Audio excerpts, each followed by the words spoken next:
رسول الله يا حبيب الله الحنان المنان الذي خلق الإنسان وعلمه البيان والصلاة والسلام على رسوله سيد الإنس والجان وعلى آله وأصحابه ذوي الخير والإحسان أما بعد فأعوذ بالله من الشيطان الرجيم بسم الله الرحمن الرحيم سبحان الذي أسرى بعبده ليلا من المسجد الحرام إلى المسجد الأقصى الذي باركنا حوله لنريه من آياتنا إنه هو السميع البصير صدق الله مولانا العظيم۔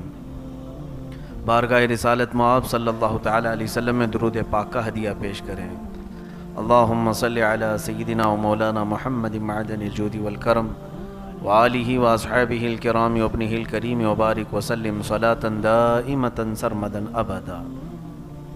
عزیزان گرام وقار و حاضرین شب معراج، اللہ عز و جل کا احسان و کرم ہے کہ اس نے اپنے حبیب پاک صلی اللہ تعالیٰ علیہ وسلم کی امت سے بنایا اور مزید برائیں حضور اکرم صلی اللہ تعالیٰ علیہ وسلم کی محبت اور عقیدت رکھنے والوں میں ہمارا شمار فرمایا۔ تاریخ کے اعتبار سے آپ سب کو معلوم ہے کہ آج 26ویں رجب کا دن گزر کر 27ویں شب آ چکی ہے، اور یہ احادیث کریمہ سے ثابت ہے کہ آج ہی کی وہ رات تھی جب اللہ تعالیٰ نے اپنے محبوب صلی اللہ تعالیٰ علیہ وسلم کو آسمانوں کا سفر کرایا۔ اسی کو معراج کہا گیا ہے۔ معراج کا سفر 3 مرحلوں میں ہوا ہے، 3 منزلیں، مرحلے نہیں 3 منزلیں۔ پہلی منزل تو قرآن پاک سے صاف ثابت ہے، اس کا انکار جائز ہی نہیں ہے۔ اللہ نے فرمایا پاک ہے وہ ذات جس نے اپنے بندہ خاص کو رات کے ایک حصے میں مسجد حرم سے مسجد اقصی تک کا سفر کرایا۔ یہ قرآن پاک سے ثابت ہے، یہ سفر مسجد حرم سے لے کر مسجد اقصی تک کا سفر۔ مسجد اقصی بیت المقدس کو کہتے ہیں۔ دوسرا سفر ہے بیت المقدس سے لے کر آسمانوں کا سفر، جس میں پہلا آسمان، دوسرا آسمان، تیسرا، چوتھا، پانچواں، چھٹا، ساتواں آسمان، حتیٰ کہ سدرۃ المنتہا تک کا سفر، جس میں جبرائیل امین علیہ السلام ساتھ رہے۔ یہ دوسری منزل ہے، جس میں براق کی سواری کے ساتھ میرے آقا صلی اللہ علیہ وسلم جبرائیل امین کے ساتھ رہے۔ تیسرا سدرۃ المنتہا کے بعد جبرائیل امین علیہ السلام بھی الگ ہو گئے اور براق سواری بھی الگ ہو گئی، اور پھر یہ دونوں ہٹ گئے، صرف تنہا میرے آقا صلی اللہ علیہ وسلم لامکاں کا سفر کیا۔ یہ تیسری منزل ہے۔ یہاں سوائے میرے نبی کے کسی دوسرے کی وہاں پر شرکت ہوئی ہی نہیں۔ بس وہ کون سی جگہ تھی، اس جگہ کا نام ہی نہیں ہے، جس کو لامکاں کہا گیا۔ اللہ رب العزت کی طرف سے آواز آتی رہی، ادن منی یا احمد، اے احمد مجھ سے قریب ہوتے جاؤ، قریب ہوتے جاؤ۔ میرے آقا صلی اللہ علیہ وسلم بڑھتے گئے۔ سورہ نجم میں اللہ تعالیٰ نے اس واقعے کو یوں فرمایا، فَكَانَ قَابَ قَوْسَيْنِ أَوْ أَدْنَىٰ، تو محبوب اور محب اللہ اور اس کے رسول کے بیچ اتنا فاصلہ رہ گیا تھا جیسے کہ 2 کمانوں کے بیچ میں فاصلہ رہتا ہے۔ میرے آقا صلی اللہ تعالیٰ علیہ وسلم کی آج کی رات میرے مولا سے قربت کی رات ہے۔ رب تعالیٰ نے وہ حسین سعادت میرے نبی کو عطا فرمائی جو کائنات میں کسی اور کو عطا ہوئی بھی نہیں اور قیامت تک ہوگی بھی نہیں۔ صرف تنہا ایک ذات ہے میرے آقا صلی اللہ علیہ وسلم کی، جنہوں نے اپنے ماتھے کی آنکھوں سے رب ذوالجلال کے سراپا ذات کا دیدار فرمایا ہے۔ اسی لیے اعلیٰ حضرت فاضل بریلوی رضی اللہ تعالیٰ عنہ نے فرمایا، اور کوئی غیب کیا تم سے نہاں ہو بھلا، جب نہ خدا ہی چھپا تم پہ کروڑوں درود۔ اب یہاں سے میں نے یہ 3 منزلیں آپ کو بتائی، ایک مسجد حرم سے مسجد اقصی تک، یہ قرآن پاک خود بیان کر رہا ہے۔ دوسری منزل ہے بیت المقدس سے سدرۃ المنتہا تک، تیسری منزل ہے سدرۃ المنتہا سے لامکاں اپنے رب ذوالجلال کے قرب و جوار تک کی۔ اب یہ سفر کتنے مہینوں کا تھا، کتنے سالوں کا تھا، کتنی صدیوں کا تھا، پتہ نہیں، کیونکہ ایک آسمان سے دوسرے آسمان کے بیچ کا فاصلہ ہی فرمایا گیا کہ اگر تیز رفتار کوئی سواری دوڑے تو 500 سال کے بعد پہنچے گی، ایک آسمان سے دوسرے آسمان کے بیچ اس طرح کے 7 آسمان، پھر اس کے بعد 7ویں آسمان کے بعد سدرۃ المنتہا، اتنی ہی اوپر سدرۃ المنتہا کے بعد پھر کون سے مکانات ہیں وہ اللہ جانے اور اس کا محبوب جانے۔ پھر جنت کا اور دوزخ کا نظارہ فرمایا، عرش، کرسی، لوح، قلم سب میرے آقا نے دیدار کیے، اس کے بعد پھر واپس تشریف لائے۔ اللہ کے حبیب صلی اللہ تعالیٰ علیہ وسلم اسی رات کو گئے تھے، آج کی رات، اور اسی رات کو واپس بھی آئے۔ اسی لیے شاعر نے کہا ہے کہ زنجیر بھی ہلتی رہی بستر بھی رہا گرم، زنجیر بھی ہلتی رہی بستر بھی رہا گرم، تا عرش گئے پھر آئے محمد صلی اللہ علیہ وسلم۔ حضور گئے بھی اور آئے بھی۔ اے میرے عزیزو، آج دنیا تھم سی گئی ہے، اسی طرح سے میرے آقا صلی اللہ تعالیٰ علیہ وسلم جب معراج کے سفر پر گئے تھے تو کائنات جہاں تھی وہیں رکی کی رکی رہ گئی۔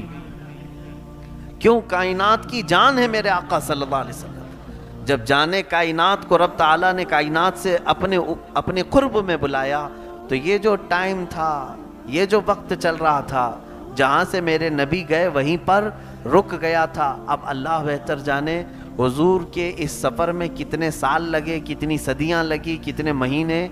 واپس جب میرے آقا تشریف لائے تو جہاں سے وقت رکا تھا وہیں سے پھر چلنے لگا۔ اسی لیے شب معراج ایک ہی رات میں ہوئی ہے، ایسا نہیں کہ کئی راتیں اس کے لیے ہو گئیں، کئی مہینے لگ گئے، نہیں، ایک ہی۔ اب یہاں پر چند اعتراضات کے جوابات بھی میں آپ کو بتا دوں۔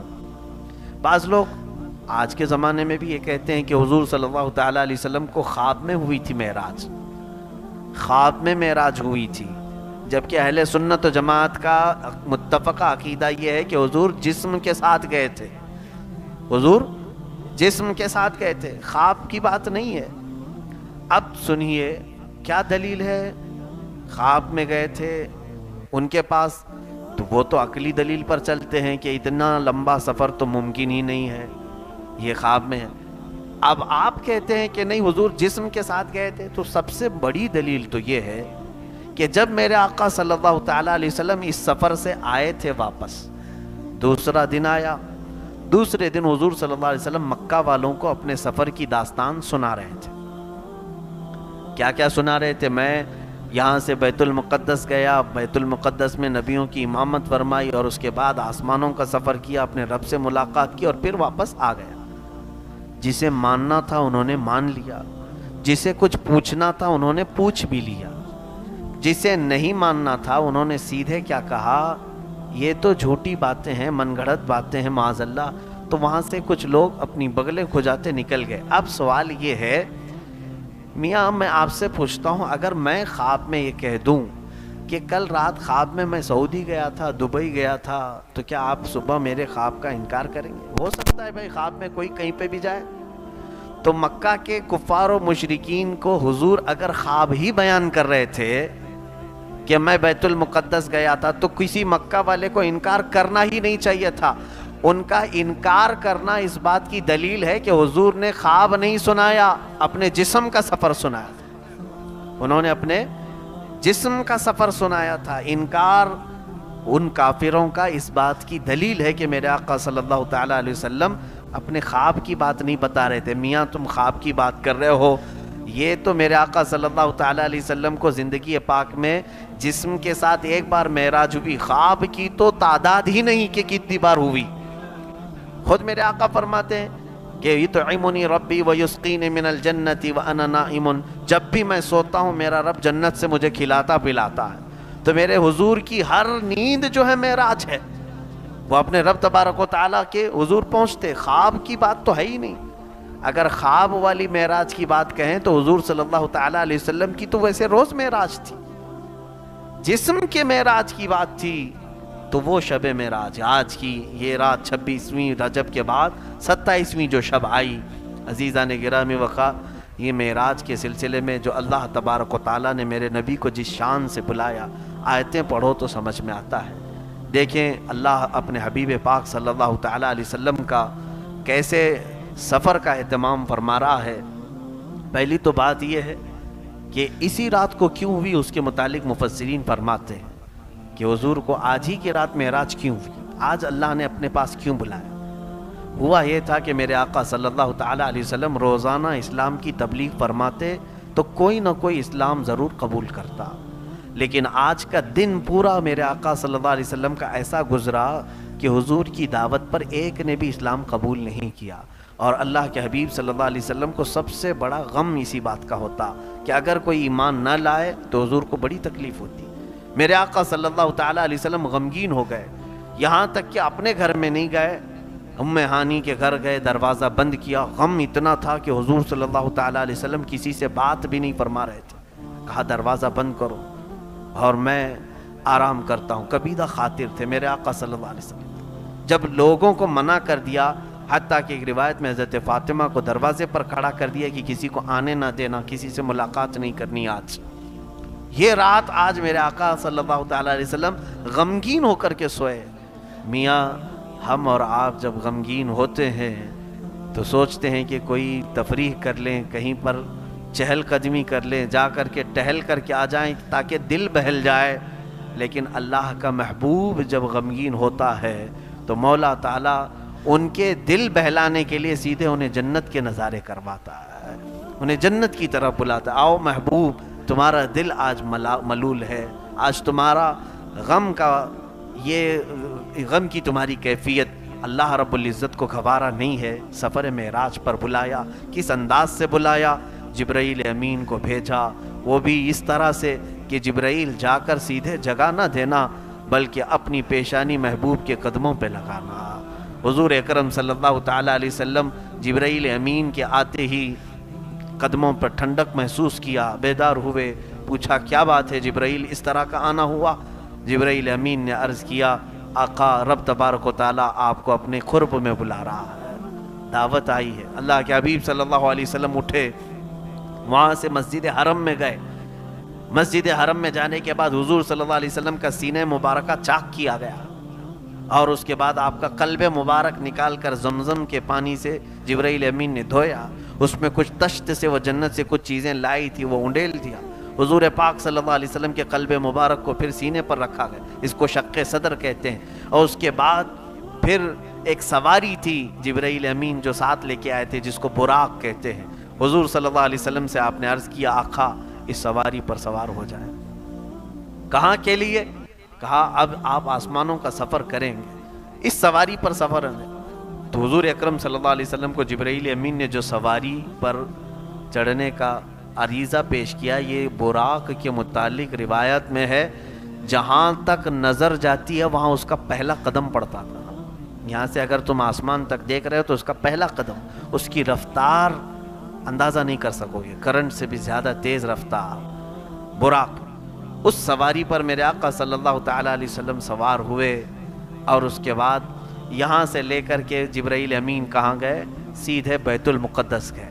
بیت المقدس میں میرے آقا صلی اللہ علیہ وسلم فرماتے ہیں میں نے دیکھا پہلے سے وہاں انبیاء اکرام کی صفیں لگی ہوئی تھی، آدم علیہ السلام سے لے کر کے عیسیٰ علیہ السلام تک، حضور تک جتنے بھی نبی آئے سب کے سب نبی بیت المقدس میں جمع تھے۔ میرے آقا صلی اللہ تعالیٰ علیہ وسلم ان نبیوں کے بیچوں بیچ جب تشریف لے گئے تو سبوں نے میرے آقا کو آگے مصلی امامت پر بڑھایا۔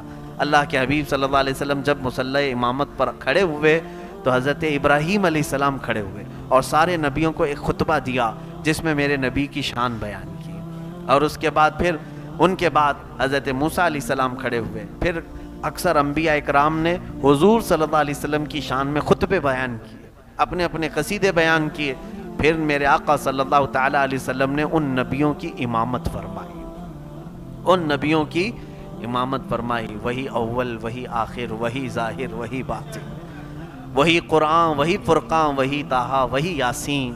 میرے آقا صلی اللہ تعالیٰ علیہ وسلم وہ اول بھی ہیں آخر بھی ہیں، سارے نبیوں کے امام وہی ہیں۔ عزیزان گرامی، رسول پاک صلی اللہ تعالیٰ علیہ وسلم یہاں سے پھر آسمانوں کا سفر کی۔ اتنے سے مختصر سفر کے لیے اللہ نے جو لفظ بیان فرمایا میں آپ کو اس کو بڑے پیارے انداز میں عرض کیا ہے۔ حکیم الامت علامہ احمد یار خان نعیمی رحمۃ اللہ علیہ نے 15ویں پارے کی شروع کی آیت سبحان الذی، یہ سفر کا لفظ کہاں سے شروع ہوتا ہے؟ سبحان الذی، سبحان الذی اسرا۔ سبحان کہتے ہیں پاک ہے وہ ذات، پاک ہے وہ ذات۔ حکیم الحکمت نے اس سفر کو یوں بیان کیا کہ اے لوگوں دیکھو، میرے آقا صلی اللہ تعالیٰ علیہ وسلم کی وہ کیفیت جو تھی اس دن کی، وہ دولہے کی کیفیت تھی۔ حضور پاک صلی اللہ تعالیٰ علیہ وسلم کو لینے کے لیے جبرائیل آئے، سواری بہت اعلیٰ قسم کی لائی، اور پھر غسل زمزم سے دیا آپ کے قلب مبارک۔ براتیوں کی شکل میں انبیاء اکرام کی جماعت کھڑی ہے۔ اب جب دوسرے لوگ اپنے گھر سے نکلتے ہیں، دولہا آپ بھی بنے ہوں گے، ہم بھی بنے ہوں گے، اپنے گھر سے جب نکلتے ہیں لباس پہنتے ہیں، ساری چیزیں، اور شاید ہو سکتا ہے کچھ لوگ گھوڑیوں پہ بیٹھتے ہیں، یا کار میں بیٹھنے کا زمانہ ہے، کار میں بیٹھتے ہیں۔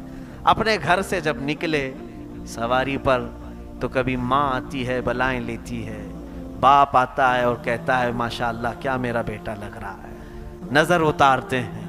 میرے عزیزو، وہ در یتیم میرے آقا صلی اللہ تعالیٰ علیہ وسلم، جن کی والدہ ماجدہ بھی بچپن میں انتقال فرما گئیں، والد تو آپ کی پیدائش سے پہلے ہی دنیا سے پردہ فرما چکے تھے، اس رسول باوقار صلی اللہ تعالیٰ علیہ وسلم کی زندگی پاک کا آج سب سے بڑا دن تھا، جو میرے آقا کائنات کا دولہا بن کر کے میرے رب کے حضور جا رہے تھے، اور جبرائیل امین آئے ہیں، سواری براق لے کر کے آئے ہیں، اور پھر زمزم سے آپ کا غسل ہوا ہے قلب مبارک کا۔ انبیاء امامت کے انبیاء کرام براتی کی شکل میں کھڑے ہیں۔ اس وقت جب میرے آقا نے سواری فرمائی پورے دولہے کی شکل میں براق کی، تو رب نے فرمایا، دوسرے کوئی کہے نہ کہے دولہا کیا لگ رہا ہے، مولا نے فرمایا سبحان الذی اسریٰ بعبدہ، پاک ہے وہ ذات جس نے سفر کرایا اپنے بندے۔ تو سبحان کہنے والا یہاں پر کون ہے؟ خود اللہ ہے۔ میاں ہم اور آپ دولہا بنے تو ماں سبحان اللہ کہے گی، باپ سبحان اللہ کہے گا، دوست سبحان اللہ کہیں گے، رسول پاک دولہا ہیں تو سبحان کہنے والی ذات کون ہے؟ اللہ رب العزت۔ میرا مولا میرے آقا صلی اللہ تعالیٰ علیہ وسلم کو اس شان کے ساتھ بلایا ہے۔ میں یہاں پر کمپیر نہیں کرنا چاہوں گا۔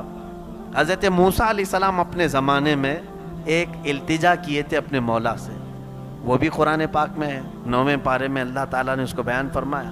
انہوں نے کہا ربی ارینی، اے اللہ تو مجھے اپنا دیدار کرا دے، اپنا دیدار کرا دے۔ رب نے فرمایا قال لن ترانی، مولا نے فرمایا موسیٰ تو ہرگز نہیں دیکھ سکے گا، موسیٰ تم مجھے ہرگز نہیں دیکھ سکو گے۔ لن لفظ میں نفی تاکید کے لیے آتا ہے، یعنی ہرگز نہیں، یہ نہیں فرمایا تم نہیں دیکھ سکو گے بلکہ ہرگز نہیں دیکھ پاؤ گے۔ پھر انہوں نے اصرار کیا مولا ایک بار تو اپنا دیدار کرا دے، تو رب تعالیٰ نے فرمایا ٹھیک ہے۔ اب موسیٰ علیہ السلام کو اللہ تبارک و تعالیٰ نے کس کی خواہش پر؟ موسیٰ علیہ السلام کی خواہش۔ اصرار کس کا تھا؟ موسیٰ علیہ السلام۔ سوال کس کا تھا؟ موسیٰ علیہ السلام۔ رب تعالیٰ نے فرمایا آؤ کوہ طور پر، کوہ طور پر، طور ایک پہاڑی ہے، اور فرمایا فخلع نعلیک، پہلے اپنی چپلیں اتارو نیچے، اپنے نالین اتارو، انک بالوادی المقدس، تم مقدس وادی پہ آ رہے ہو۔ تو اللہ رب العزت نے بلایا آسمانوں کوہ طور پر۔ جب موسیٰ علیہ السلام کوہ طور پر پہنچے تو رب تبارک و تعالیٰ کو اپنا دیدار کروانا تھا نا، ان کی خواہش تھی، ان کا سوال تھا۔ تو موسیٰ علیہ السلام کو حکم ہوا کہ فلاں درخت کی طرف دیکھتے رہو، فلاں درخت کی طرف، یا حکم ہوا فلاں پہاڑ کی طرف دیکھتے رہو۔ رب تبارک و تعالیٰ نے اپنے تجلی کے، اللہ تعالیٰ کی ذات کیسی ہے وہ بہتر جانے۔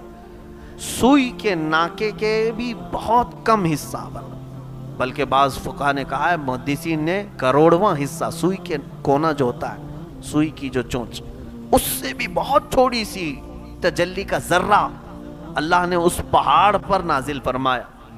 موسیٰ علیہ السلام ابھی پورا دیکھ بھی نہیں سکے تھے، پوری طرح سے دیکھ نہیں رہے تھے، پلک جھپکتے ہوئے دیکھا۔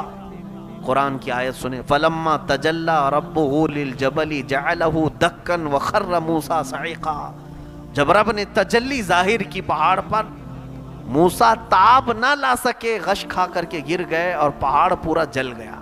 آج بھی وہ پہاڑ جلا ہوا موجود ہے، آج بھی وہ پہاڑ جلی ہوئی شکل میں موجود ہے، طور سینا۔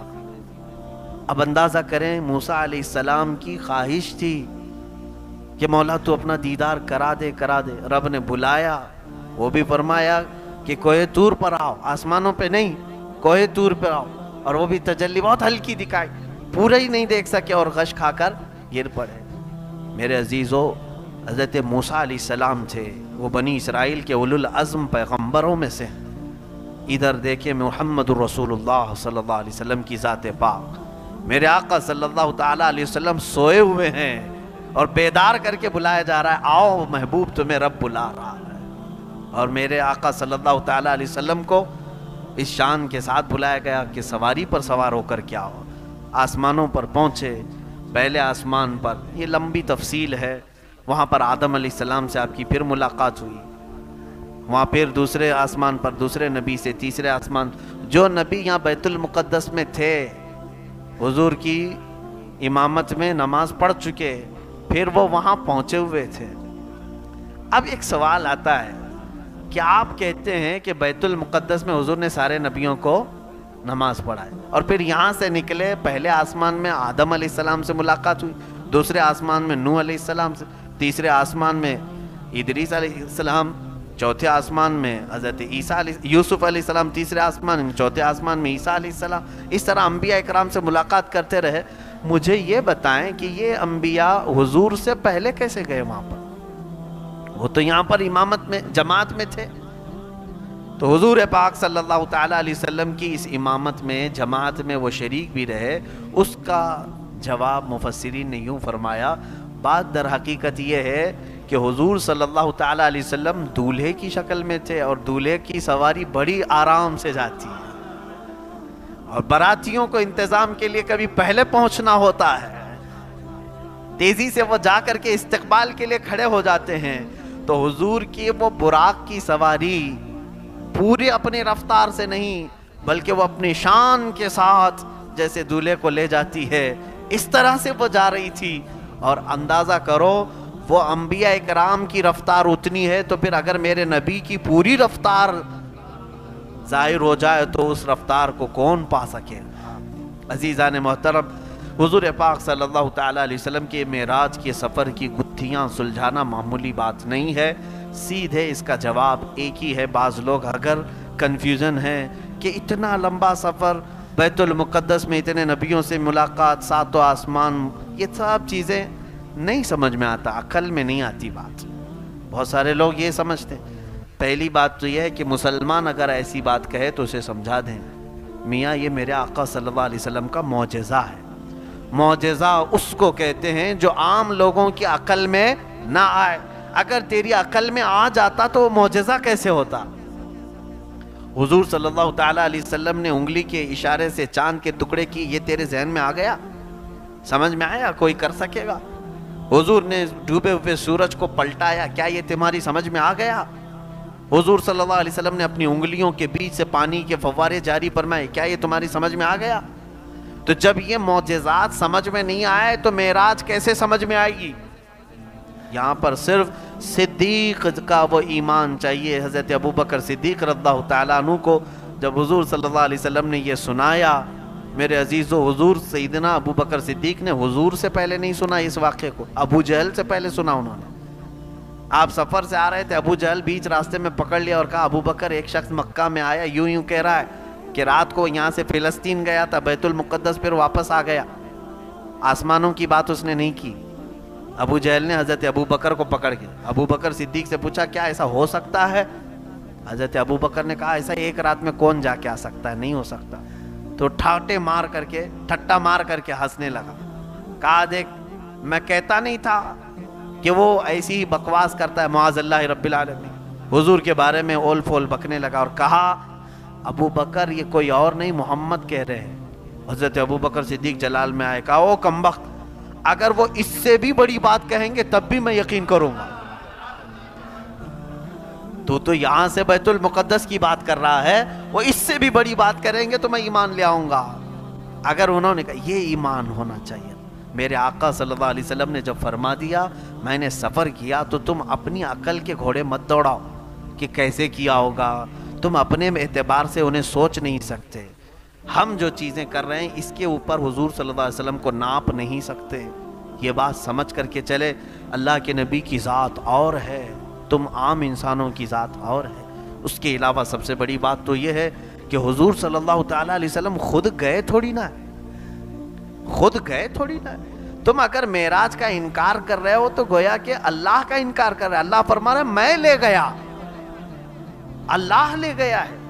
تو جس میں رب تبارک و تعالیٰ یہ فرما رہا ہے کہ پاک ہے وہ ذات جو اپنے بندے خاص کو لے گیا، تو اللہ لے گیا ہے، تو تمہیں درد کس بات کا؟ کیا اللہ تعالیٰ کی بھی قدرت کا انکار کرتے ہو؟ رب تبارک و تعالیٰ کی طاقت کا بھی انکار کرتے ہو؟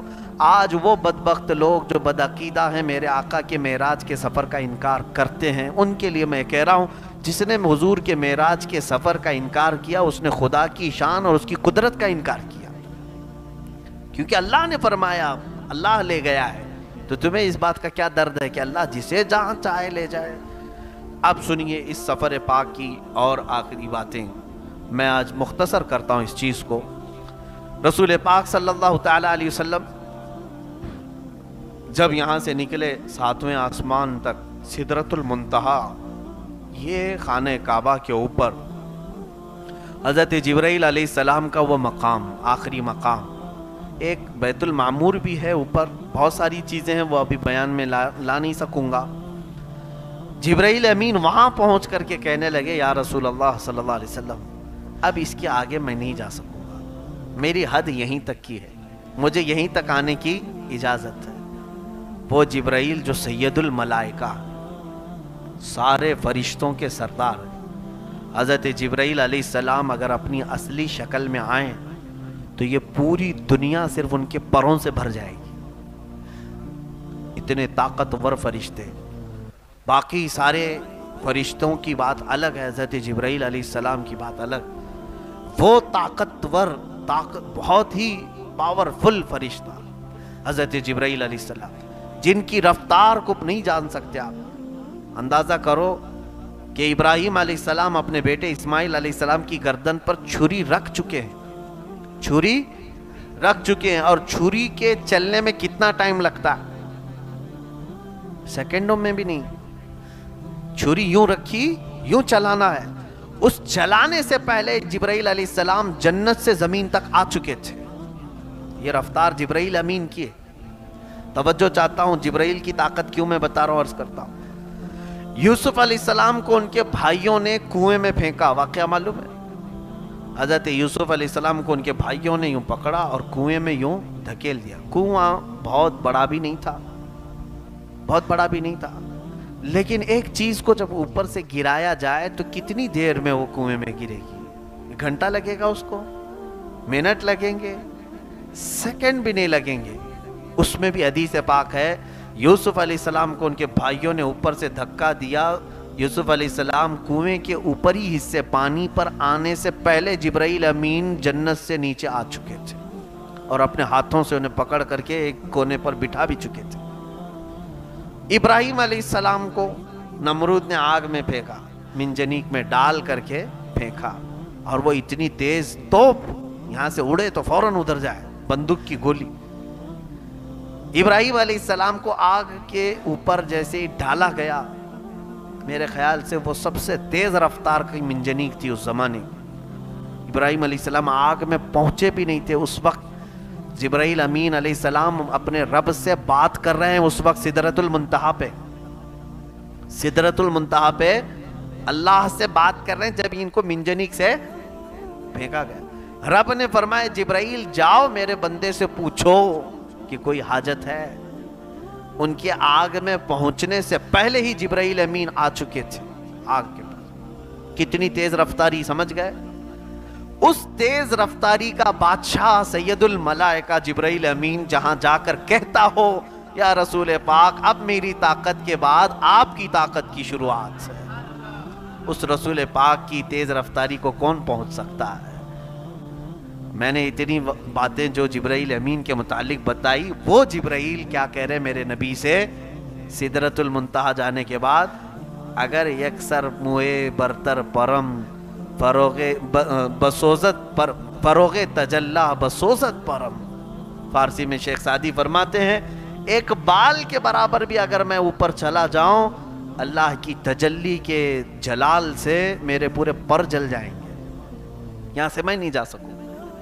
اب اندازہ کرو میرے آقا صلی اللہ تعالیٰ علیہ وسلم کو میرے مولا نے کون سی طاقت عطا فرمائے۔ نادان میرے نبی کو زمین پر چلتا پھرتا دیکھ کر کے اپنے جیسا بشر کہنے لگ گئے، اپنا بڑا بھائی کہنے لگ گئے۔ تمہیں اندازہ نہیں، جبرائیل نے کبھی نہیں کہا میں نبی کو میرے جیسا، بلکہ جبرائیل امین ایک بار میرے آقا کے حضور حاضر ہوئے اور کیا کہا جانتے ہیں؟ جس کو شاعر نے اپنے فارسی کے شعر میں یوں کہا ہے، آفاق ہا گردیدہ ام بسیار خوباں دیدہ ام۔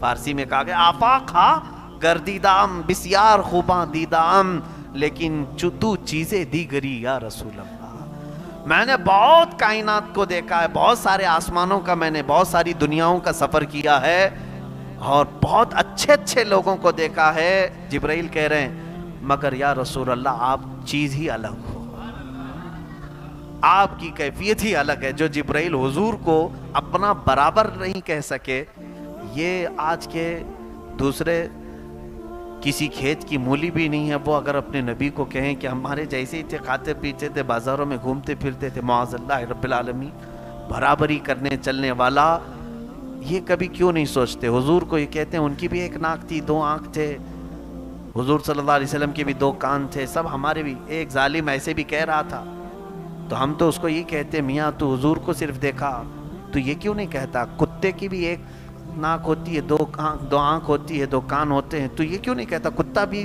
تیری طرح، تو کتے کی طرح ہے؟ تشبیہ تو یہاں پر بھی تو دے سکتا ہے۔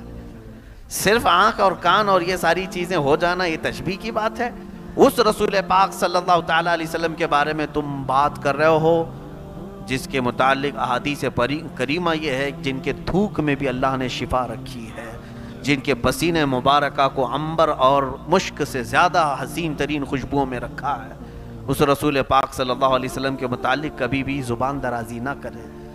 اب رہی بات میرے آقا صلی اللہ تعالیٰ علیہ وسلم کے معراج، اب یہاں سے سدرۃ المنتہا کے بعد جو مقامات تھے، اللہ رب العزت کے حضور جو میرے آقا گئے، اللہ اکبر، وہ کیفیت کو ہم بیان نہیں کر سکتے، وہ کیسی تھی، وہ کون سی جگہ تھی، اور میرے رب کو میرے آقا نے کیسے دیکھا۔ حضور صلی اللہ علیہ وسلم سے پوچھا بھی صحابہ، تو حضور نے اتنا کہا میں نے میرے رب کو بہت حسین شکل میں دیکھا ہے، لیکن کوئی چہرہ ایسا تھا یا کوئی ہاتھ تھا، کوئی پیر تھا، معاذ اللہ، اللہ کے لیے کوئی جسم ثابت نہیں کر سکتے۔ یہ بھی یاد رکھیں آپ، اللہ کا کوئی جسم ہم ثابت نہیں کر سکتے، کیونکہ جو تمہارے عقل میں آ جائے وہ خدا نہیں ہے۔ اللہ رب العزت کو کوئی احاطہ نہیں کر سکتا، وہ سب کو احاطہ کیا ہوا۔ اب یہاں سے میرے آقا صلی اللہ تعالیٰ علیہ وسلم فرماتے ہیں مجھے آواز آئی اپنے رب کی طرف سے، اے احمد قریب آؤ، اے احمد قریب آؤ، اے احمد قریب آؤ۔ میرے آقا کا آسمانوں میں احمد نام ہے، زمینوں میں محمد نام، احمد بلایا جا رہا تھا۔ اس کے بعد رب تعالیٰ سے آپ قریب ہوتے گئے، قریب ہوتے گئے۔ حضور صلی اللہ علیہ وسلم فرماتے ہیں رب ذوالجلال نے اپنے دست قدرت کو میرے سینے پر رکھا، جس کی ٹھنڈک میں نے محسوس کی، اور میں نے دیکھا زمین کے سارے خزانے میرے سامنے کھلے ہوئے تھے، میں نے آسمانوں اور زمینوں کی ساری چیزیں دیکھ لیں، اسی وقت میں نے پوری کائنات کو دیکھ لیا۔ اللہ رب العزت جس کے سینے پر دست قدرت رکھے، اب اس سے کون سی چیز چھپی رہے گی؟ اسی لیے میرے عزیزو، ہماری یہ محفل بھی میرے آقا کی نظروں سے چھپی ہوئی نہیں ہے۔ اللہ نے اپنے رسول کو وہ طاقت و قوت اور تصرف عطا فرمایا۔ اب اندازہ کریں، حضور پاک صلی اللہ علیہ وسلم فرماتے ہیں اب جو راز و نیاز کی باتیں ہوئیں اللہ اور اس کے محبوب کے درمیان، اس کی ساری تفصیلات تو ہیں نہیں۔ اللہ تبارک تعالیٰ نے اپنے نبی سے کیا باتیں فرمائی، بہت ساری باتیں تھیں، لیکن جو امت کے لیے تھی وہ اہم باتیں تھیں۔ حضور پاک صلی اللہ تعالیٰ علیہ وسلم کو اس وقت میرے رب نے ایک آپشن دیا، اختیار دیا۔ ویسے تو خود اللہ نے بلایا ہے، آج میرے آقا جو مانگتے وہ مل جاتا، اور ملا بھی۔ اندازہ کرے حضور صلی اللہ علیہ وسلم سے رب تعالیٰ یہ فرما رہا ہے اے محبوب آج تمہاری کوئی حاجت ہو تو بیان کر دو۔ اگر رسول پاک صلی اللہ علیہ وسلم کیونکہ میرے آقا نے کبھی یہ نہیں کہا کہ مولا مجھے اب کسی چیز کی حاجت نہیں، بلکہ ہمیشہ ہم تیرے محتاج ہی ہیں۔ یہ وہ زمانہ تھا جب مکہ والے ستا رہے تھے، یہ وہ زمانہ تھا جب مکہ والے صحابہ کو گھسیٹا کرتے تھے، حضور پر سوشل بائیکاٹ کے قانون لگائے تھے، بہت ساری پابندیاں کی تھی، پریشان کیے ہوئے تھے۔ میرے آقا صلی اللہ تعالیٰ علیہ وسلم اللہ تعالیٰ سے عرض کرتے کہ مولا یہ ساری کلفتیں آزاد ہو جائیں، مکہ میں بڑا محل مل جائے، عیش سے میرے سارے ساتھی میرے صحابہ زندگی گزارے۔ حضور صلی اللہ تعالیٰ علیہ وسلم سے جب رب تعالیٰ نے فرمایا اے محبوب آج تمہاری کوئی حاجت ہے تو بیان کرو، میرے آقا صلی اللہ علیہ وسلم نے فرمایا مولا ایک حاجت ہے میری، ایک حاجت ہے میری۔ تو رب نے فرمایا کہو میرے محبوب۔ میرے آقا نے عرض کیا مولا میری امت کی بخشش میرے حوالے کر دے، میری امت کو میرے حوالے کر دے۔ رب حب لی امتی، جس کا مطلب یہ ہوتا ہے حب لی، مجھے دے دے میری امت۔ جو نہ بھولا ہم غریبوں کو رضا، یاد اس کی اپنی عادت کیجیے۔ جو نہ بھولا ہم غریبوں کو رضا، یاد اس کی اپنی عادت کیجیے۔ جانتے ہیں آپ آج اسی شب معراج کے واقعے کو ہم نمازوں میں ادا کرتے ہیں، التحیات ہم پڑھتے ہیں، التحیات للہ والصلوات والطیبات، اس کا مجموعہ پورا فقہا نے فرمایا جب نبی اوپر جا رہے تھے میرے رب کے حضور تو یہ پڑھتے ہوئے جا رہے تھے التحیات للہ والصلوات والطیبات، جس کا مطلب ہوتا ہے تمام پاکیاں اللہ تیرے لیے، تمام ستھرائیاں تیرے لیے، ساری تعریفیں تیرے لیے۔ جب حضور نے یہ جملہ فرمایا تو رب تعالیٰ نے جواب میں یوں فرمایا السلام علیکہ ایھا النبی ورحمۃ اللہ وبرکاتہ۔ دیکھیں سلام کون کر رہا ہے؟ میرے نبی کو اللہ خود فرما رہا ہے اے نبی تم پر سلامتی ہو اور اللہ کی رحمت اور اس کی برکت۔ حضور کو سلام ملا کس کی طرف سے؟ اللہ کی طرف سے۔ اور اس کے بعد حضور صلی اللہ علیہ وسلم نے پھر دوبارہ یوں عرض کیا، دیکھیں یہ بھی موقع کیسا ہے میاں، اگر ہمیں کوئی بڑا آدمی سلام کر لے تو ہم کیا سوچیں کہ اب ہماری حیثیت بڑھ گئی، کسی اور کو یاد کریں نہ کریں، مگر حضور پاک صلی اللہ تعالیٰ علیہ وسلم کو جب اللہ نے سلام فرمایا تو حضور آگے بڑھ کر یوں عرض کرتے ہیں والسلام علینا وعلی عباد اللہ الصالحین۔ مولا صرف مجھ پر نہیں میری امت کے سارے گنہگاروں پر بھی تیرا سلام اور صالحین بندوں پر بھی تیرا سلام۔ میرے آقا کہاں ہمیں فراموش کیے، کہیں ہمیں بھولے ہیں میرے آقا؟ رسول کریم صلی اللہ علیہ وسلم نے ہمیں کسی جگہ پر چھوڑ دیا ہے؟ اے میرے عزیزو، اللہ کے حبیب صلی اللہ علیہ وسلم نے جب یہ عرض کیا سارے ملائکہ سن رہے تھے اللہ کا کلام اور نبی کا یہ کلام۔ حضور نے پہلے کیا کہا اللہ کی تعریف میں؟ التحیات للہ والصلوات والطیبات، تو رب تعالیٰ نے فرمایا السلام علیکہ ایھا النبی ورحمۃ اللہ وبرکاتہ۔ اور میرے آقا نے پھر کہا والسلام علینا وعلی عباد اللہ الصالحین۔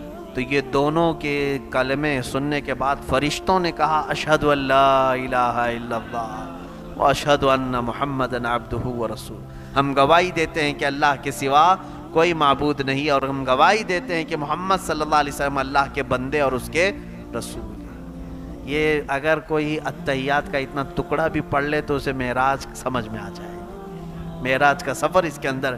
ہم نمازوں میں التحیات میں بیٹھے تو یہ منظر تصور میں لے کے آنا چاہیے، یہ منظر تصور میں لے کے آئیں کہ رسول پاک نے یہ جملے ادا کیے تھے، پھر میرے مولا نے اپنے نبی کو سلام کیا تھا، اور اس کے بعد میرے آقا نے ہم غریبوں کو یاد کیا تھا، پھر فرشتوں نے سب شہادت بیان کی تھی، ہم بھی کیوں نہ فرشتوں کی شہادت بیان کریں۔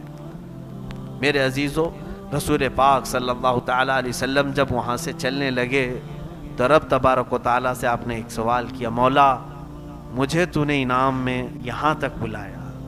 دیکھیں کہاں کہاں حضور پاک ہمارا خیال فرماتے ہیں کہ سب یہاں تک آ نہیں سکیں گے، سب تیرے دربار تک یہاں تک نہیں پہنچ سکیں گے، میں جاؤں گا تو میری امت مجھ سے بار بار تیرے بارے میں پوچھے گی، اور وہ پوچھیں گے کہ یا رسول پاک آپ تو پہنچ گئے، ہم کیسے جا سکیں گے؟ اے اللہ میں اپنی امت کو کیا بتاؤں؟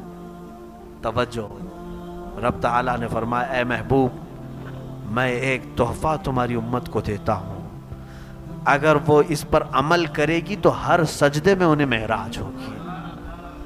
وہ ہے نماز کا تحفہ. اللہ رب العزت نے 50 نمازیں فرض کی امت محمدیہ پر. کہا کہ رسول یہ لے جائیں 50 نمازیں اپنی امت کو پڑھنے کا حکم فرمائیں کہ وہ دن اور رات میں 50 نمازیں پڑھیں. میں سوچتا ہوں ہیں تو گھنٹے 24، اگر 50 نمازیں فرض ہوتی تو آدھے گھنٹے سے پہلے اذان ہونے لگ جاتی. نہیں، 24 گھنٹے میں اگر آدھے گھنٹے پر بھی ہو تو 48 نمازیں ہوتی، پھر 2 بج جاتی تھی. 50 نمازیں 24 گھنٹے میں کیسے ادا کرتے؟ بڑا مسئلہ تھا. اللہ رب العزت نے بھی ظاہر سی بات ہے وہ بندوں پر عسر تکلیف تو نہیں چاہتا، حرج میں نہیں ڈالتا. مولا اتنا ہی دیتا ہے حکم جتنا بندے اٹھا سکتے. تو جب یہ آدھے گھنٹے میں نماز، ہر آدھے گھنٹے میں کہاں سے آئے گا بندہ؟ رب بھی جانتا ہے، لیکن پھر فرض کیا کیوں؟ اس کی بڑی حکمت ہے. حضور صلی اللہ علیہ وسلم وہ 50 نمازیں لے کر کے آئے. یہ کسی آسمان پر حضرت موسیٰ علیہ السلام سے ملاقات ہوئی. موسیٰ علیہ السلام بھی 6 یا 5ویں آسمان پر حضرت حضور صلی اللہ علیہ وسلم سے ملاقات کی اور پوچھا کہ کیا آپ کی بات ہوئی؟ حضور نے بتایا، کہا میری امت کو اللہ نے 50 نمازیں عطا کی. موسیٰ علیہ السلام نے کہا اے رسول واپس جائیں اپنے رب سے کہیں کہ کم کر دے، آپ کی امت اتنا نہیں کر پائے گی. کیا کہا حضرت موسیٰ علیہ السلام نے؟ آپ کی امت نہیں کر پائے گی. اب یہاں دیکھیں میرے آقا کے علم غیب پر سوال کرنے والے آج 5 وقت کی نمازیں پڑھ رہے ہیں کہ 50 پڑھ رہے ہیں؟ 5 پڑھ رہے ہیں نا. موسیٰ علیہ السلام کو یہ کیسے معلوم تھا کہ امت 50 نہیں پڑھ پائے گی؟ جب موسیٰ علیہ السلام کو یہ غیب کا علم تھا تو میرے نبی کو کتنا غیب کا علم ہوگا؟ موسیٰ علیہ السلام ہی نے تو کہا. حضور صلی اللہ علیہ وسلم گئے رب تعالیٰ سے عرض کیا مولا اس میں کچھ کم کر دے. 5 کم ہوئی، 45 لے کر آئے. پھر موسیٰ علیہ السلام نے روکا، کہا اور کم کرائے. 9 مرتبہ حضور کا جانا آنا ہوا ہے. کتنی مرتبہ؟ 9 مرتبہ حضور صلی اللہ علیہ وسلم رب تعالیٰ کے حضور جاتے، کم کراتے آتے. اب یہاں پر بھی بعض مفسرین نے لکھا ہے کہ ایک ہی بار میں ڈائریکٹ 45 کم کرا کے آ جاتے. اللہ کو بھی معلوم ہے جب حضور صلی اللہ تعالیٰ علیہ وسلم 5 لے کر کے آئے تھے، 5 45 گھٹ گئی، کتنی بچی؟ 5. تو حضرت موسیٰ علیہ السلام نے پھر کہا اور جائیے کم کرائیے. تب میرے آقا نے کہا اب مجھے شرم آ رہی ہے، اب حیا آتی ہے، اس سے کم کراؤ. لیکن رب تعالیٰ نے یہ فرما دیا اے محبوب آپ کی امت یہ اگر 5 ہی پڑھے تو میں 50 کا ثواب دوں گا، 50 کا پورا ثواب دوں گا. یہ 5 میں وہ 50 نمازوں کا پورا ثواب ہے جو پہلے ہمیں فرض کی گئی تھی. اب یہاں پر مفسرین فرماتے ہیں ایک ساتھ کم کروا سکتے تھے، جا کر کے سیدھے کہتے 45 کم کر دے 5 رکھ جائیں گے. موسیٰ علیہ السلام بھی ڈائریکٹ کیوں نہیں کہے اتنی کم کرا کے لے کے آ جائیے ڈائریکٹ؟ تو فرمایا موسیٰ علیہ السلام وہ تجلی جو کوہ دور پر دیکھ نہیں سکے تھے، جو ہلکی سی تجلی دیکھ کر غش کھا کر گر گئے تھے، موسیٰ علیہ السلام وہ رب ذوالجلال کی تجلیاں میرے مصطفیٰ کی آنکھوں میں دیکھ رہے تھے، میرے نبی کی آنکھوں میں دیکھ رہے تھے. آنکھوں میں آنکھیں ڈال کر کے مولا کو دیکھ کر آنے والی آنکھیں کیسی ہیں. تو اس لیے جب میرے آقا حضور صلی اللہ علیہ وسلم رب تعالیٰ کے حضور سے واپس آتے، وہ آنکھوں میں تازہ جمال و جلال میرے رب ذوالجلال کا. موسیٰ علیہ السلام توجہ سے دیکھتے اور پھر کہتے جائیے آپ. حضور صلی اللہ علیہ وسلم کا معاملہ یہ تھا اپنے رب کے حضور جتنی بار جاؤں کم ہی ہے، بار بار ملاقات کروں. اور رب تعالیٰ یہ چاہتا ہے کہ میرا محبوب آئے جائے آئے جائے. حضور صلی اللہ تعالیٰ علیہ وسلم اخیر میں یہ تحفہ لے کر تشریف لائے معراج کے اس سفر میں. میرے عزیزو یہ سفر یوں ہی کمپلیٹ نہیں ہوتا، اتنی حکمتیں بھرا ہوا سفر ہے، کیا کیا اس میں بیان کریں. اللہ کے نبی صلی اللہ تعالیٰ علیہ وسلم جب تشریف لائے تو دوسرے دن اپنی امت کو اعلان فرمایا کہ میں نے رب سے ملاقات کی اور رب تبارک و تعالیٰ نے میری امت کو یہ تحفہ عطا کیا. پھر نمازیں باجماعت ادا کی جانے لگیں. اے میرے عزیزو آج یہ جو نمازیں ہیں یہ اس معراج کا سب سے بڑا پیغام ہے، سب سے بڑا پیغام ہے. اور شب معراج منانے والے رات بھر بیٹھ کر عبادت کرنے کے لیے آج کئی لوگ آ جاتے ہیں، نوافل پڑھتے رہتے ہیں۔ شب معراج نوافل کا پیغام دینے والی رات نہیں، فرض نمازوں کی پابندی کرانے کا نام شب معراج ہے۔ اللہ تبارک و تعالیٰ کا یہ ہدیہ ہے، تحفہ ہے امت مصطفیٰ کے لیے، اور وہ آج امت محمدیہ صلی اللہ علیہ وسلم پیٹھ پیچھے پھینک چکی ہے۔ نمازوں سے اس قدر غفلت ہے، آج ایسا لگتا ہے کہ لوگوں پر ابھی نماز فرض ہوئی ہی نہیں۔ میرے عزیزو، اچانک موت کا اعلان آ جائے گا۔ قیامت کے دن فرمایا گیا روز محشر کے جاں گداز بوت، اولین پرسش کے نماز بوت۔ وہ قیامت کا دن جو جان پگھلا دینے والا ہوگا، سب سے پہلا سوال تمہاری نمازوں کے بارے میں ہوگا، جس کی جتنی نمازیں ہیں۔ اور میرے آقا صلی اللہ علیہ وسلم فرماتے ہیں حساب کتاب میں سب سے پہلے تمہارے یہ نہیں پوچھا جائے گا کہ کتنا کھایا، کتنا پیا، کہاں کہاں پیسہ خرچہ کیا، کیسے کمایا، یہ نہیں، سب سے پہلے تمہاری نمازوں کا سوال ہوگا۔ اور میرے آقا فرماتے ہیں جو نمازوں میں پاس ہو گیا، اللہ اس کے دوسرے معاملات میں بھی اسے آسان کر دے گا، اور جو یہاں پھنس گیا ہر چیز میں پھنس جائے گا، وہ لمبی دیر تک محشر کے میدان میں پھنسا رہ جائے گا۔ ٹینشن مت لینا، وہاں پر تو 50,000 سال کے برابر کا ایک دن ہے، کہیں نہیں جانا ہے تمہیں، کہاں جانا ہے، موت بھی نہیں آنی ہے۔ ایسا ہے کہ سورج سے جل جل کے مر جائیں گے، نہیں، موت بھی نہیں، موت کو موت آ چکی ہوگی اس دن۔ حساب پورا تمہاری نمازوں کا لیا جائے گا۔ اب سورہ مدثر کی آیتیں دیکھیں آپ، 29ویں پارے میں، عن المجرمین یتساءلون عن المجرمین ما سلککم فی سقر۔ جو جہنم میں جانے والے مجرمین ہیں وہ پوچھیں گے آپس میں ایک دوسرے سے، سوالات کریں گے، میاں تم کیوں آ گئے، تم کیوں دوزخ میں ڈھکیلے گئے، ایک دوسرے سے پوچھیں گے۔ تو سب کا جواب کیا ہوگا؟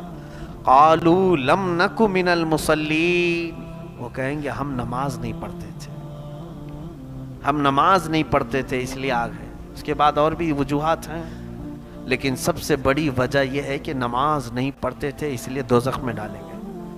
جن کی نمازیں باقی ہیں آج اللہ نے صحت دی ہے، پوری کر لو، جانے سے پہلے یہ قضا پوری کر لو، ورنہ وقت اجل آئے گا اور تمہیں فرشتہ اٹھا لے جائے گا۔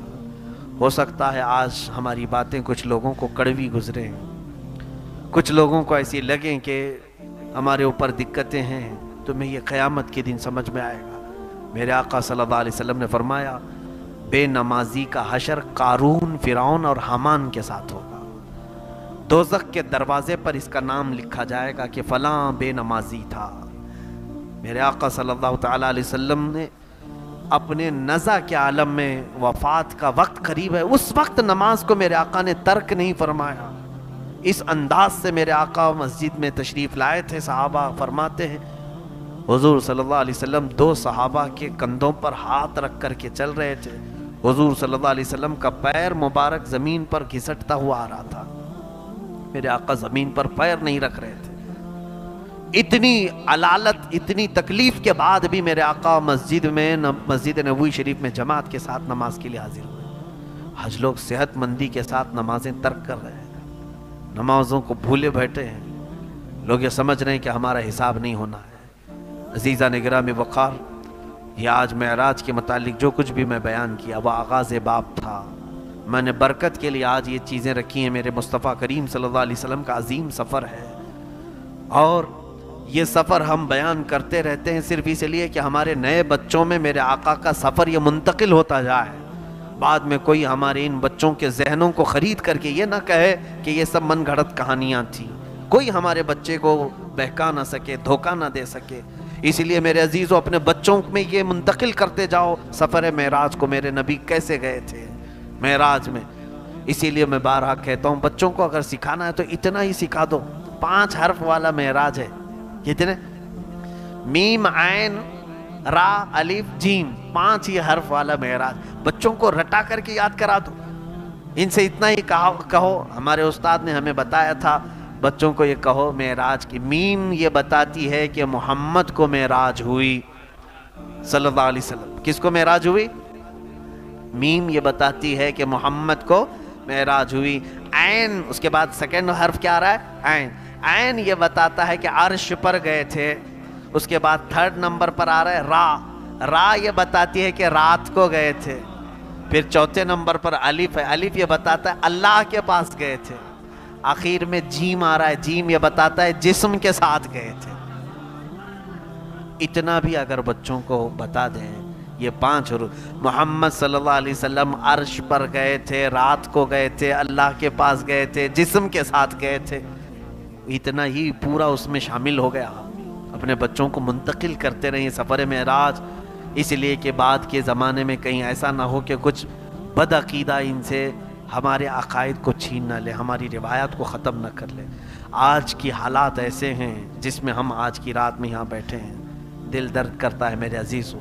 یہ مسجدیں جو پر رونق ہوتی ہیں, آج کی رات جھما جھم بارشیں ہوتی ہیں, بلکہ لوگوں کے چہرے کھلے کھلے ہوتے. آج یہ بڑی راتیں مسجدوں میں کس قدر تعداد ہوتی, لیکن بڑے افسوس اور دل کے درد کے ساتھ کہ ہم آج چند لوگوں کے درمیان یہاں بیٹھے ہیں اور سارے لوگوں کو گھروں پر ہم اپنا بیان سنانے پر آج مجبور ہیں.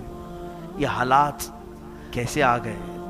شب معراج کی یہ رونق جو مسجدوں میں ہوتی یہ خالی خالی سی ہو گئی. آج یہ ساری چیزیں دیکھیں میرے عزیزو, رب تبارک و تعالیٰ جب پکڑ کرنے پر آئے, پوری دنیا ایک طرف لگ جائے, مگر مولا کی پکڑ سے وہ بچ نہیں سکے.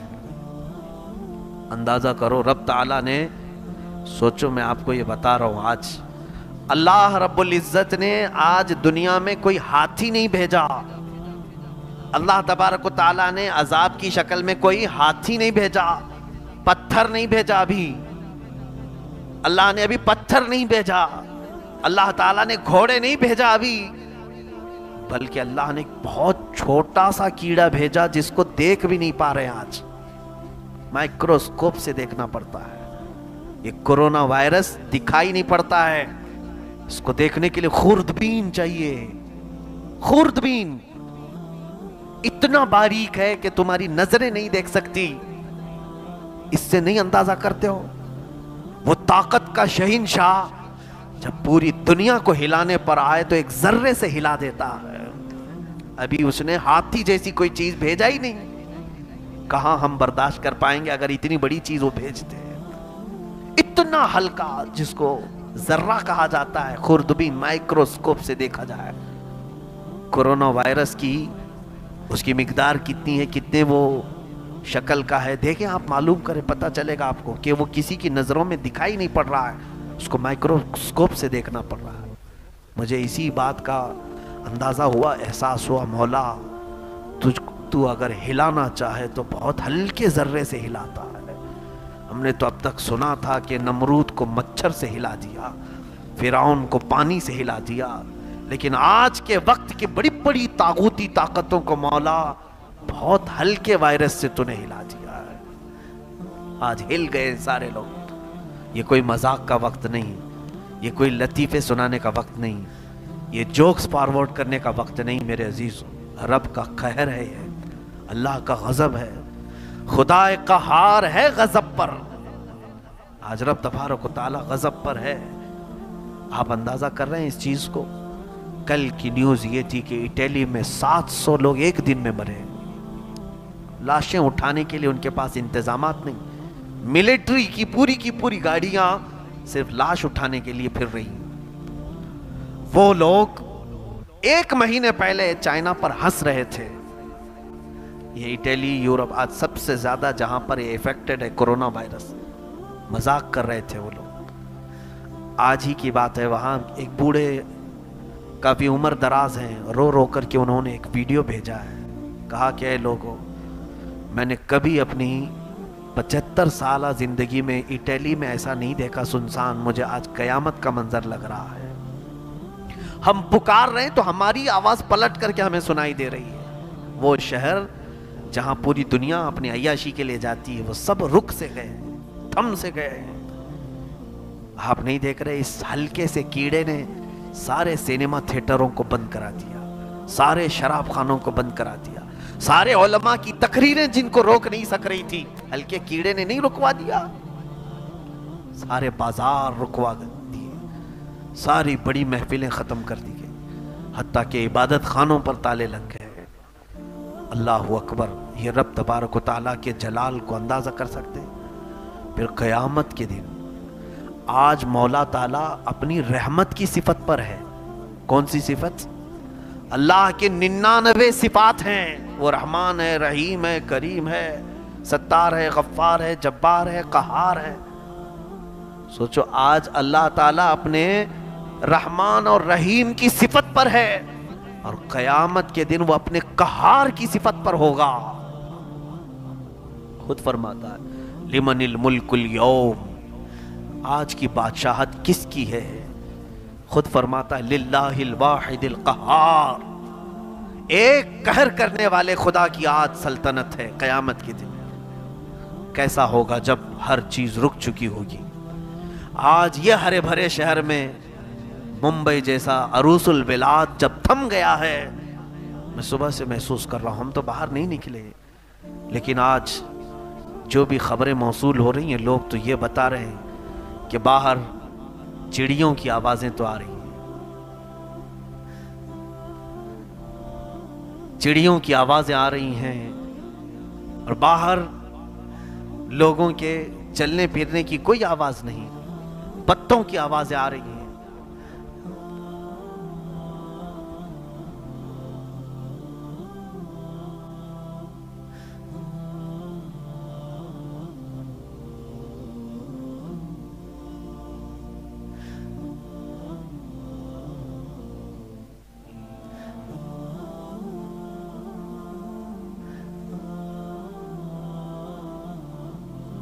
درود پاک پڑھیں. اللہم صلی علی سیدنا محمد وعلی آلہ واصحابہ وبارک وسلم صلاۃ دائمۃ سرمدا ابدا. میں توجہ چاہتا ہوں آپ سب کی.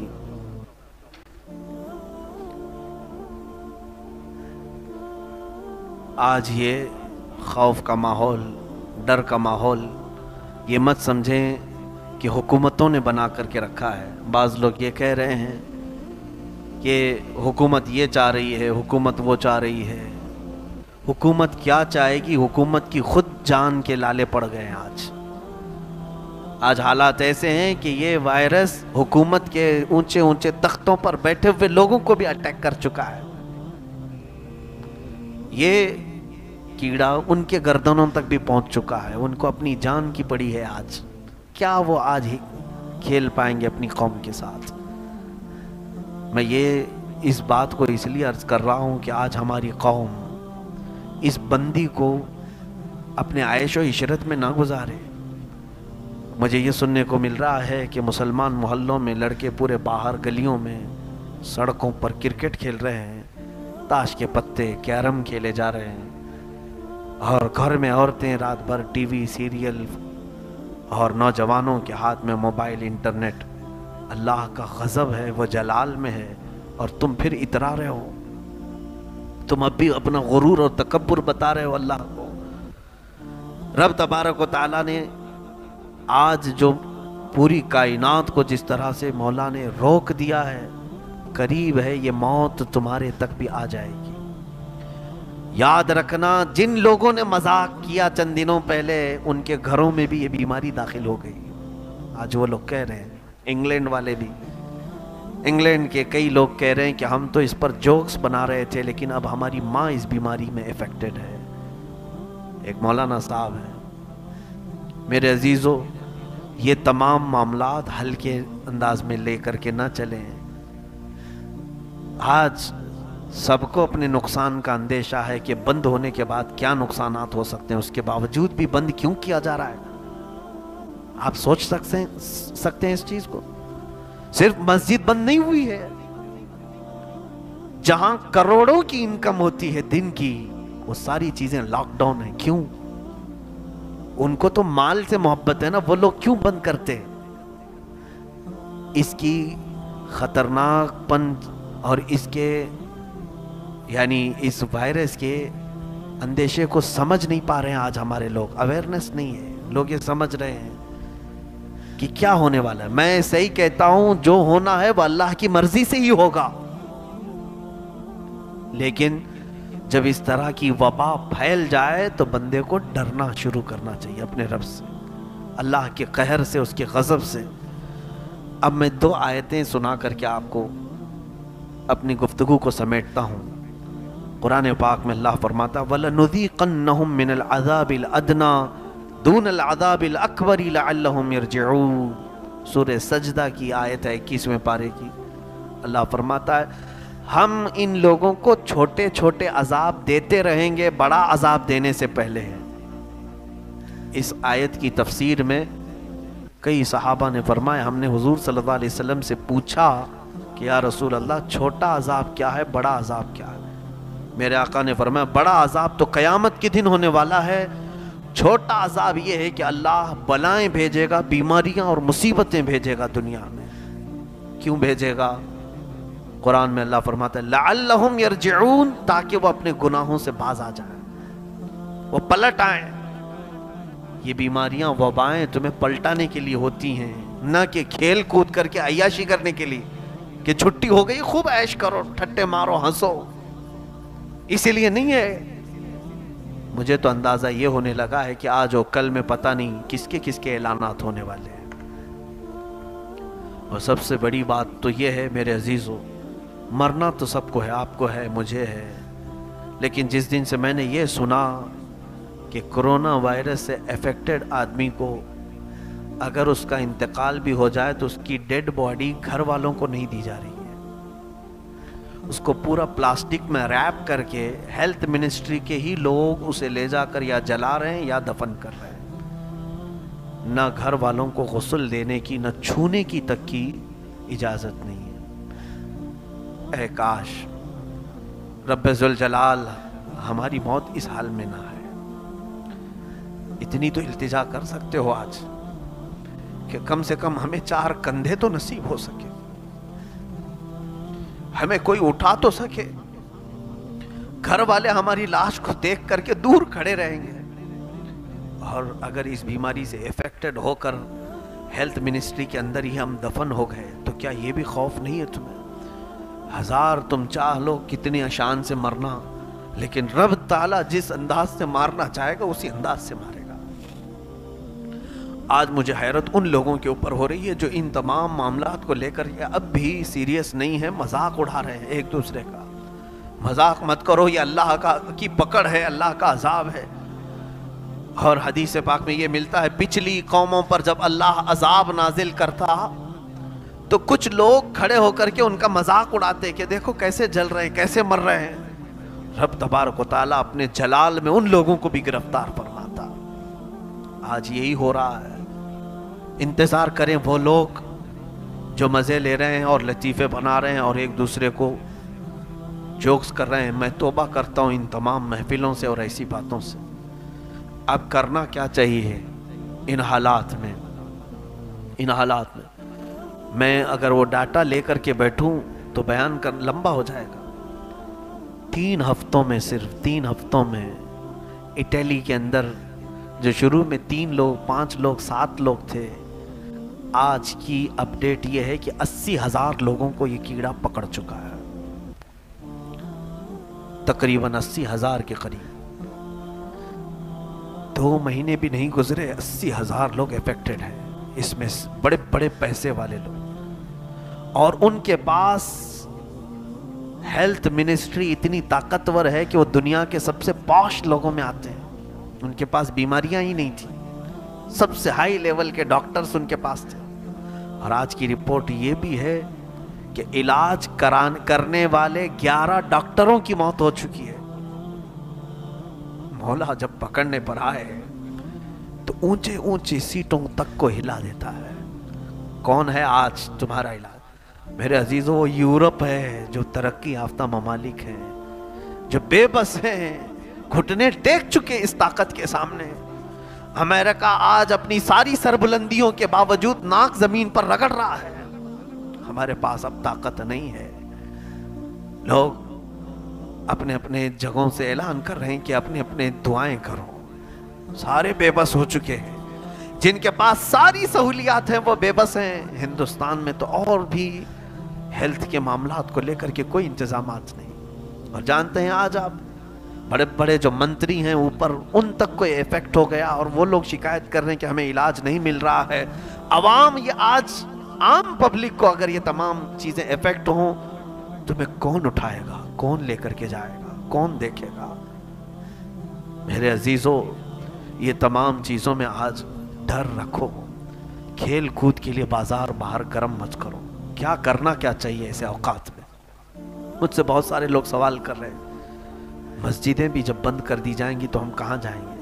مسجدیں اس لیے نہیں بند کی جا رہی ہیں کہ تمہیں نماز نہیں پڑھانا ہے، تمہیں عبادت سے روکنا ہے، اس لیے مسجدیں نہیں بند ہو رہی ہیں۔ ہیلتھ منسٹری اس لیے یہ تمام اقدامات نہیں کر رہی ہے، بلکہ معاملات اتنے گمبھیر ہیں کہ اگر اس چیز کو ایسے ہلکے میں لے لیا جائے تو یہ پھر قابو میں نہیں آئے گا، ہزاروں نہیں لاکھوں کی تعداد میں موتیں ہوں گی، دن میں 1-1 لاکھ لوگ مر جائیں گے اگر اس کو گمبھیرتا سے نہ لی جائے۔ اس وقت کیا ہوگا؟ نہ کوئی مسجد رہے گی، نہ کوئی درگاہ رہے گا، صرف لاشیں ہی لاشیں ہوں گی۔ آج اگر ہم اپنی مسجدوں کو اور ساری چیزوں کو نہیں بچا پائے، پڑھنے والا کون رہے گا یہاں پر؟ سب سے پہلی چیز فروض میں جان کی حفاظت فرض اعظم ہے، اپنی جان کی حفاظت فرض اعظم ہے۔ 5 فرائض ہیں، ان میں سے سب سے پہلا فرض جان کی حفاظت ہے۔ اللہ تبارک و تعالیٰ نے حکم فرمایا، اللہ کے عذاب کی یہ نشانیوں میں سے سب نشانیاں اس سال ہم نے پچھلے سال دیکھ لی۔ چاند گرہن اللہ کے عذاب کی نشانی، سورج گرہن اللہ کے عذاب کی نشانی۔ 2019 میں یہ دونوں ہو چکے، جولائی میں اور دسمبر میں۔ اور پھر قحط سالی پڑ جانا یہ اب آنے والا ہے، آرتھک مندی، اس سے اتنے خطرناک انداز میں جوجھیں گے غریب بیچارے، کہاں سے لائیں گے، کہاں سے کھائیں گے؟ اور اس کے بعد اللہ کا سب سے بڑا عذاب یہ بھی ہے کہ ان سے عبادتوں کی توفیق چھین لے گا۔ وہ تمام چیزیں آج دیکھ رہے ہیں ہم۔ ایسے وقت میں کرنا کیا چاہیے، اسی بات پر میں اپنی گفتگو کو سمیٹ رہا ہوں۔ قرآن کی یہ آیت حوصلہ افزا ہے ہمارے لیے۔ وَمَا كَانَ اللَّهُ لِيُعَذِّبَهُمْ وَأَنْتَ فِيهِمْ وَمَا كَانَ اللَّهُ مُعَذِّبَهُمْ وَهُمْ يَسْتَغْفِرُونَ۔ یہ 9ویں پارے کی آیت ہے سورہ انفال میں۔ اللہ تعالیٰ فرماتا ہے، اللہ اس قوم کو عذاب میں گرفتار نہیں کرے گا اس لیے کہ ان میں میرا محبوب ہے۔ اے محبوب، آپ ان کے بیچ میں ہیں۔ اور دوسری جگہ اسی آیت کا دوسرا ٹکڑا یہ ہے، وَمَا كَانَ اللَّهُ مُعَذِّبَهُمْ وَهُمْ يَسْتَغْفِرُونَ، اور اللہ ان کو اس وقت تک عذاب نہیں دے گا جب تک یہ استغفار کرتے رہیں گے۔ اور میرے آقا صلی اللہ علیہ وسلم نے اس قرآن کی آیت کی تفسیر میں یہ فرمایا، حضور فرماتے ہیں اللہ نے میری امت کو 2 امان عطا کیا۔ کیا؟ 2 امان، ایک رسول کی ذات اور ایک توبہ و استغفار۔ اور صحابہ کو حضور صلی اللہ علیہ وسلم نے تلقین فرمایا۔ اب وہ روایتیں کئی ہیں، تفسیر در منصور میں آج ہی میں نے بیان بھی کیا ہے، چھوٹی سی ایک ریکارڈ بھی کیا ہے لوگوں میں یہ اس کو نشر کرنے کے لیے کہ آج کرنا کیا چاہیے آپ کو۔ صحابہ اکرام نے فرمایا اللہ نے 2 امان اس امت کے لیے اتارے تھے، ایک رسول کی ذات جو اللہ نے اپنے قبضے میں واپس لے لیا، اور دوسرا استغفار جو قیامت تک رہے گا۔ میرے آقا فرماتے ہیں میں چلا جاؤں گا لیکن رب کو منانے کے لیے تمہارے درمیان میں استغفار چھوڑ جا رہا ہوں۔ کتنی بڑی بات ہے۔ اور حضور صلی اللہ علیہ وسلم کی ایک حدیث یہ بھی ہے، امام احمد نے اس کو روایت میں نقل کیا ہے، فرماتے ہیں میرے آقا صلی اللہ علیہ وسلم اللہ کے نزدیک تمہارے استغفار سے زیادہ کوئی چیز پسند نہیں ہے کہ وہ تمہیں ہر تنگی سے نجات دے دے گا، ہر بلا سے، ہر مصیبت سے آزاد کر دے گا۔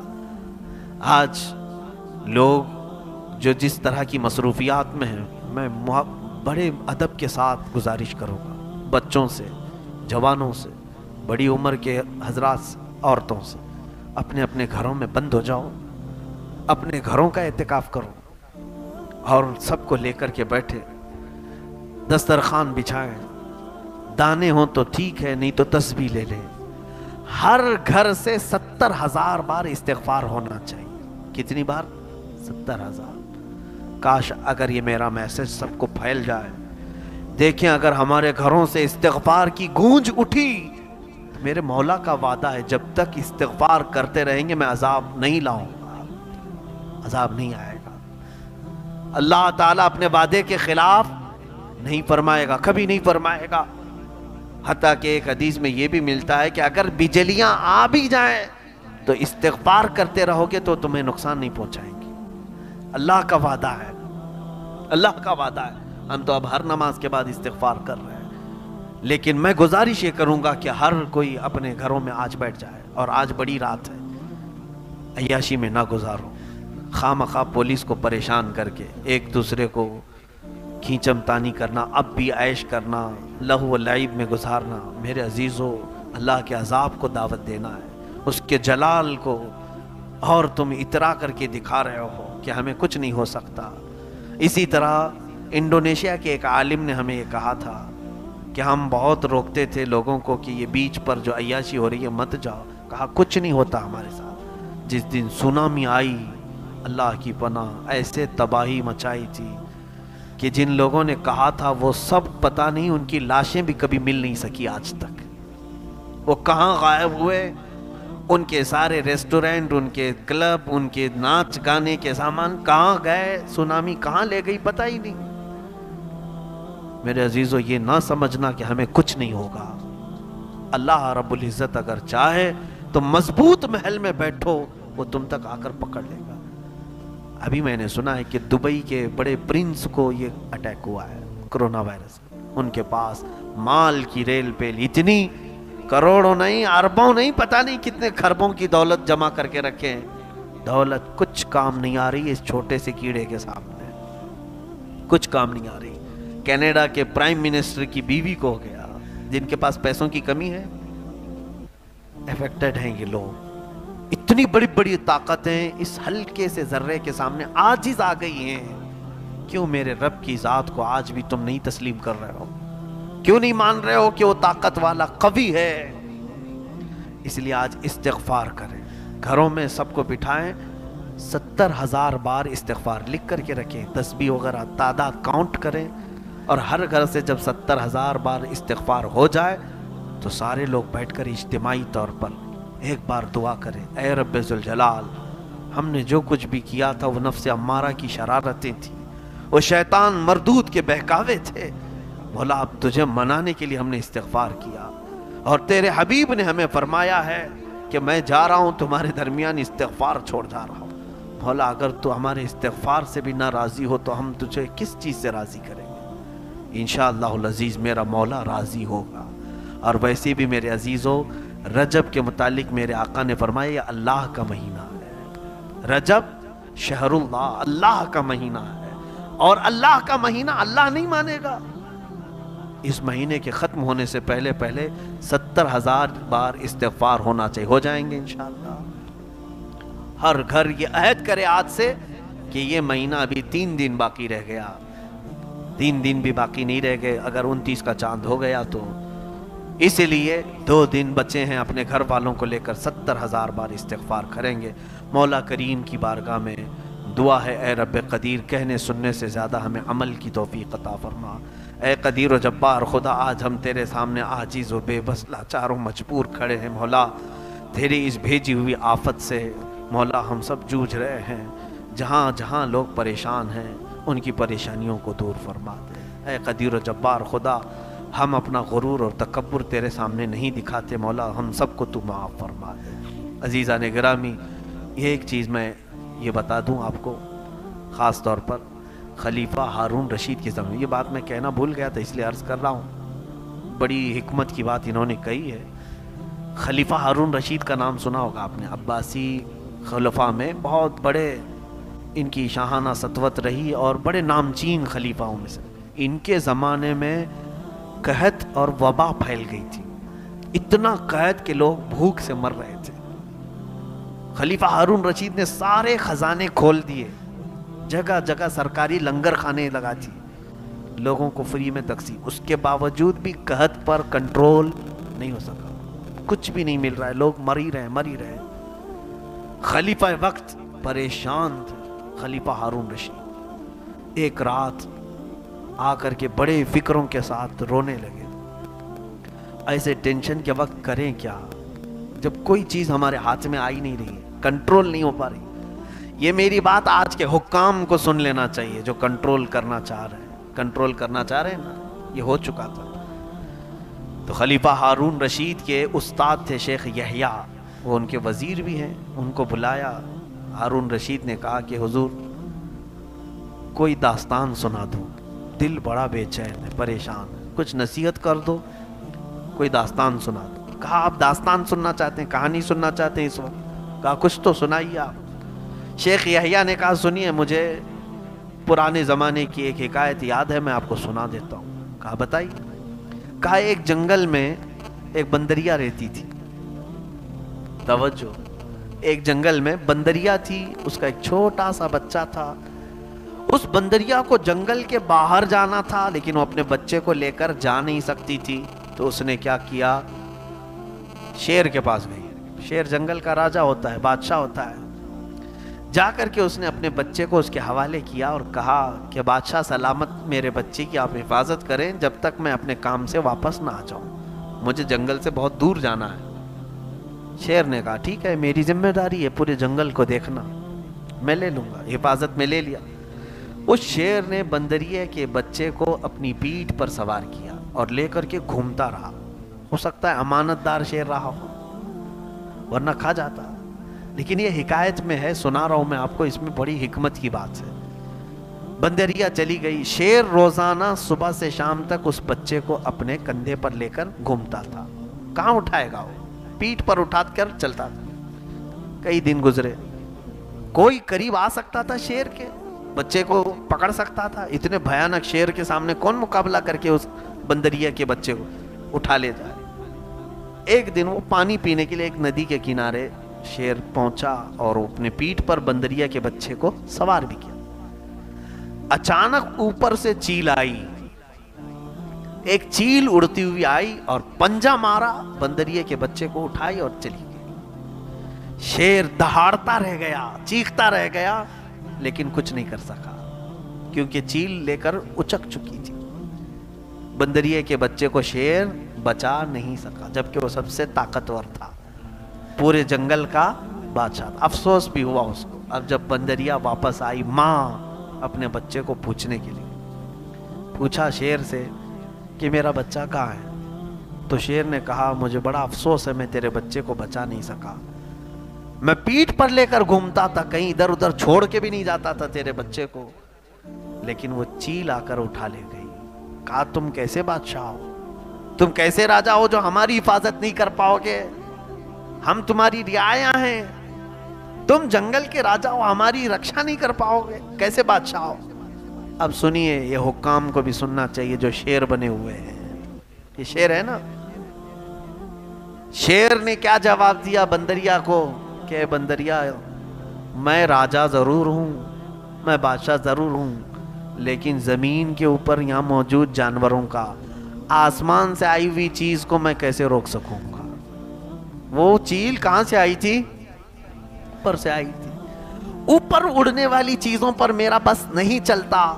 شیخ یحییٰ نے خلیفہ ہارون رشید کو یہ واقعہ سنایا اور رک گئے۔ کہا خلیفہ یہ حکایت آپ نے سنی؟